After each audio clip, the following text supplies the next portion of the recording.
नमस्कार मित्रांनो, मी आपला दोस्त आणि होस्ट श्रीकृष्ण ढोबळे. संत श्रेष्ठ श्री एकनाथ महाराज यांच्या जीवनातील हा एक प्रसंग आहे. ही एक बोधकथा आहे. ऐकूया.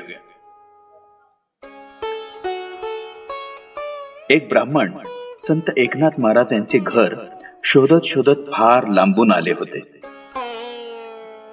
नाथांच्या घरात आल्यानंतर त्यांचा अवघा शीण निघून गेला. त्यांच्या मनात एक अधीरता, उत्कटता दाटून आलेली होती.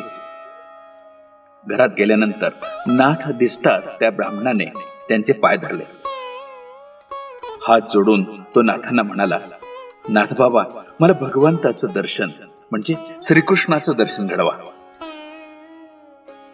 एकनाथ महाराजांना काही समजेना. हा कोण, कुठला ब्राह्मण? आपली त्याची ओळख पण नाही. त्याला मी कुठे राहतो हे पण माहिती नाही. तो माझे घर शोधत शोधत आलाय. तेवढ्यात एकनाथ महाराजांच्या पत्नी गिरिजा देवी तिथे आल्या. त्यांनी पण तो ब्राह्मण नाथांना काय म्हणत आहे ते ऐकले होते. नाथांनी त्याला उठून जवळ घेतले, पण तो ब्राह्मण मात्र एकच वाक्य परत परत म्हणत होता, नाथ बाबा, मला भगवंताचं श्रीकृष्णाचं दर्शन घडवा. त्या ब्राह्मणाची नजर घरातला काना कोपरा शोधत होती. नाथांनी त्याला मंचकावर बसवले, स्वतःच्या हाताने त्याचे पाय धुतले.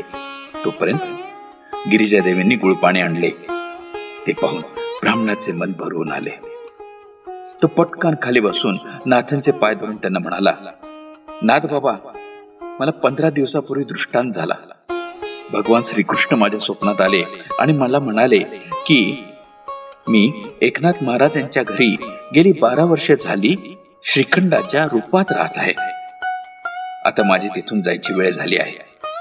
तुला जर माझे दर्शन घ्यायचे असेल तर तू एकनाथ महाराज यांच्या घरी ये. मला सांगा ना, 12 वर्ष तुमच्या घरात भगवान राहत होते, ते कुठे आहेत? ते ऐकून गिरिजा देवींची शुद्धच हरपली. नाथ देहभान विसरले. प्रत्यक्षात देव आपल्या घरात 12 वर्षापासून पाणी भरत होता. आपल्याला त्याची साधी ओळख पण दिली नाही. इकडे या ब्राह्मणाच्या स्वप्नात जाऊन 15 दिवस अगोदरच त्यांनी सांगितले, तो श्रीखंड्या कालच घरी जाऊन येतो असे म्हणून निघून गेला होता. नाथ खांबाला टेकून हळूहळू खाली बसले. गिरिजा देवी भानावर आल्या. मग श्रीखंडाच्या आठवणी त्यांच्या मनात येऊ लागल्या. ते श्रीखंडाचे साधेपण, त्याची प्रत्येक हालचाल, शांतपणे आपले काम करणं, काल जातानाच त्याचं मुग्ध हसणं. नाथांचे डोळे भरून वाहू लागले. त्यांनी ध्यान लावले.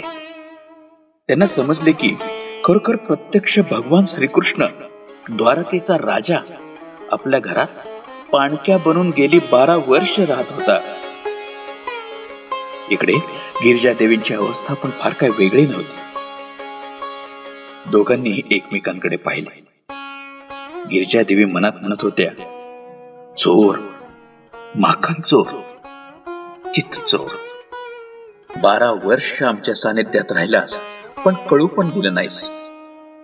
इतक्या वर्षात तू आमच्यावर अपार माया केलीस. नाथ खांबाला धरून उठले. त्यांनी रांजण पाहिला, त्याला स्पर्श केला. श्रीखंड्यानं 12 वर्ष खांद्यावरून वाहिलेली कावड पाहिली, तिला स्पर्श केला. त्यांच्या डोळ्यातून पाणी वाहू लागले.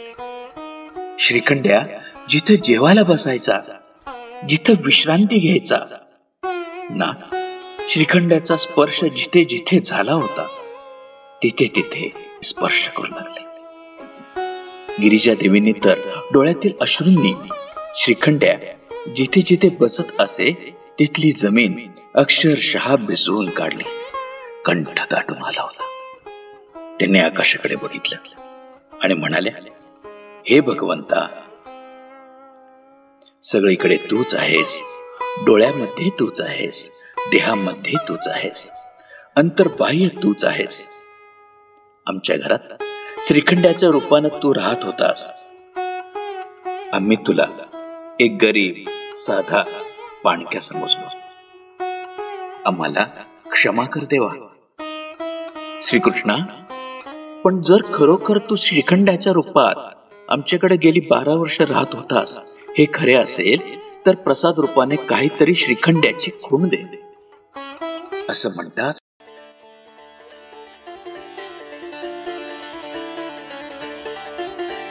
काय आश्चर्य! घुंगरांचा आवाज झाला. त्या घुंगर काठीला एक भरजरी शेला बांधलेला होता. त्या शेल्यातून केशर कस्तुरीचा सुगंध नाथांच्या घरात सगळीकडे व्यापून उरला. तो ब्राह्मण या सगळ्यांना साक्ष होता. तो वासून हे सगळं बघत होता. भगवान श्रीकृष्णानं त्याची पण इच्छा पूर्ण केली होती. आपल्या सगळ्यांची अवस्था पण तीच असते.